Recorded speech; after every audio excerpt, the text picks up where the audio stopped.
Welcome back to the Select Series. Today, we're going to talk about semen quality and why it's so important to not only select sires, but more importantly, why it's special for our customers. Mel, I know we make a big deal out of semen quality. Give us, in a brief way, how we go about that on a day-to-day basis. What do we input to make that work? What we do takes dedicated people following precise procedures to produce a quality product for our customers. It starts with healthy bulls and the veterinary team taking care of the bulls and the biosecurity, the barn crew that's adequately feeding and caring for those bulls, a collection team that protects the semen during collection, avoids contamination, lab team that evaluates the product, make sure it's worth processing before we invest the effort. Very intricate steps of temperature control during the processing and freezing, followed up by a quality control team that uses the cutting edge technologies to evaluate what we should keep and sell and what, more importantly, what we shouldn't allow out the door that goes in the trash can. All of that and our best efforts can still be compromised from the shipping and packaging team to the end technicians and sales reps who are delivering it on the farm. So it's not any one thing that we do, it's many things that we do, and we do it right, and it takes very good quality people focused on their jobs to accomplish those details day in, day out, consistently. Right. And you and I have both been here for some time. I think you're at year 32. 32 years, Yep. yes. I'm right behind you. So we both had longer hair back in the day, but as we have watched this and you've been directly involved, the subjective measures have somewhat been replaced by objective measures, and that's made us better. Flow cytometers and automated sperm motility analyzers don't know or care who this bull is. They call it as they see it. It's as objective as you get.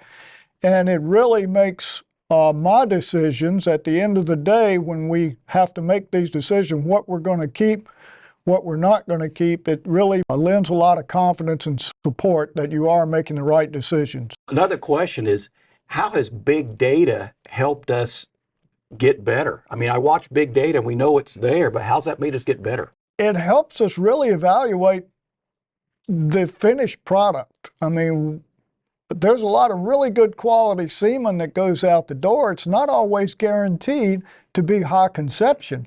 And you don't know that if you don't have the feedback from the field to know which bulls are really doing their job and which maybe aren't, despite all the good passing of the tests that they did in the lab. Some of those bulls still don't quite meet up to expectations. Well, that big data helps us identify who they are and then make educated decisions. It's not necessarily that they're so bad that we really need to call them, but we have the numbers to provide to producers to say, hey, this bull has really good genetics, but on the average, you're probably going to miss 1 or 2 conceptions. You can make an educated decision whether you want to take that risk or not.